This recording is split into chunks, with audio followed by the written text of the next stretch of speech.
दोस्तों नमस्कार। एक बार फिर से आपका स्वागत है आपका अपना यूट्यूब चैनल खबरें इन एजुकेशन में। दोस्तों एक बहुत बड़ी ब्रेकिंग न्यूज़ खासकर बीएड धारी अभ्यर्थियों के लिए। यहाँ दोस्तों एक बहुत बड़ी ब्रेकिंग न्यूज़ बीएड धारी अभ्यर्थियों के लिए, क्योंकि आज जान रहे हैं कि आप लोग हरराम जी का जो केस था 6670 वो 4 नवंबर यानी कि आज के डेट में उसकी सुनवाई होने वाली थी और आज सुनवाई हुई भी, क्योंकि इसकी लिस्टिंग जो थी 1 नंबर पे थी। तो 1 नंबर पे होने के कारण इसकी फर्स्ट सुनवाई हुई और 10 बजे इसकी सुनवाई ठीक स्टार्ट हो गई थी और अभी कुछ देर पहले उसका जो सुनवाई ख़त्म हो गई है। और ख़ासकर बीएड धारी अभ्यर्थियों के लिए एक बहुत बड़ी ब्रेकिंग न्यूज़ ये है कि प्राथमिकता हटा दी गई है। जी हाँ दोस्तों, आपने बिल्कुल सही सुना कि बीएड डीएलएड में जो डीएलएड की प्राथमिकता दी गई थी 20 बहाली में, उसे हटा दी गई है। यानी कि बीएड और डीएलएड को बराबर कर दिया गया है।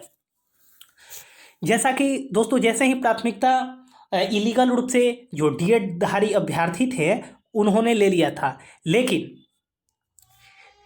उसके बाद में जैसे ही ये आया था कि तो वाईवी गिरी सर का आपको एक याद होगा कि गिरी सर ने यह बोला था कि जिस प्रकार से बीच खेल में नियम को नहीं बदला जा सकता है, उस प्रकार से ही बीच बहाली में किसी भी नियम को नहीं बदला जा सकता है। तो दोस्तों ये बिल्कुल एक यहाँ पे कहावत सच होती दिख रही है, क्योंकि गीता में कहा गया है कि सत्य को परेशान किया जा सकता है, पराजित करने का मुद्दा किसी में नहीं है। तो दोस्तों यही हुआ आज बीएड धारी अभ्यर्थियों के साथ, क्योंकि उनको कहीं ना कहीं लग रहा था कि ये 94,000 प्लस जो शिक्षकों की बहाली चल रही है, इन शिक्षकों के बहाली में 20 में डीएलएड को प्राथमिकता देकर बीएड धारी जो अभ्यर्थी थे कहीं ना कहीं उनको इस खेल से बाहर कर दिया गया था। और वे अपने आप को, जो जितने भी बीएड धारी अभ्यर्थी थे, वे अपने आप को अनसेफ महसूस कर रहे थे, इस बहाली से अप्रत्यक्ष रूप से निकाले गए महसूस कर रहे थे। तो कहीं ना कहीं एक बहुत बड़ी खुशखबरी बीएड धारी अभ्यर्थियों के लिए, क्योंकि बीएड बराबर डीएलएड कर दिया गया है यहाँ पे।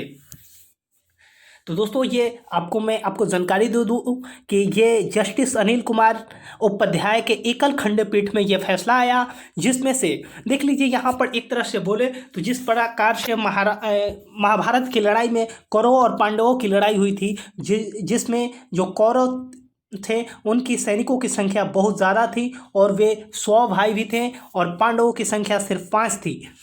इस प्रकार से यहाँ पे भी जो वकीलों का महामुकाबला हुआ आज पटना के हाई कोर्ट में, इसमें जो हरराम का केस था, हरराम के यहाँ से यानी कि बीएड धारी जो अभ्यर्थी थे उनके तरफ से मात्र 3 वकील ये किस केस को देख रहे थे, आशीष गिरी, रंजीत कुमार तिवारी जी और सुमित कुमार झा जी।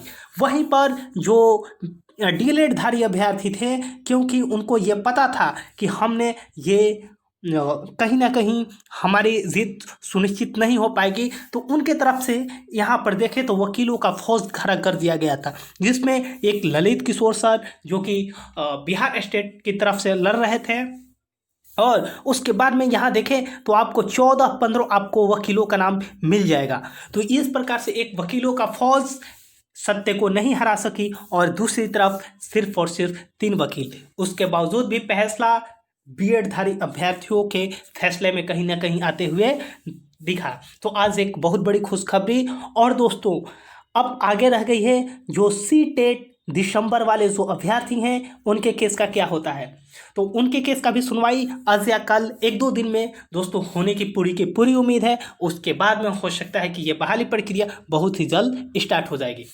तो दोस्तों एक बहुत बड़ी ब्रेकिंग न्यूज़ खासकर बीएड धारी अभ्यर्थियों के लिए बहुत बड़ी खुशखबरी। और उसके बाद में सीधे हम लोगों को इंतज़ार करना होगा जो सीटेट दिसंबर का केस है, उसमें भी कुछ ना कुछ फैसला आ जाए जल्द ही। जैसे ही फैसला आता है उसके बाद में डॉक्टर रंजीत कुमार सिंह ने कहा है तो ये बहाली प्रक्रिया जल्द से जल्द स्टार्ट हो जानी चाहिए। तो दोस्तों बस आज के खबर में बस इतना ही कि बीएड धारी अभ्यर्थी जो हैं उनके लिए खुशी है और डीएलएड धारी अभ्यर्थी जो कि फॉर्म भरते समय जिस समय जो हुआ था कि बीएड बराबर बीएड बराबर डीएलएड है, तो वही हुआ। उसके बाद में अब सीटेट दिसंबर का फैसला रह गया है दोस्तों।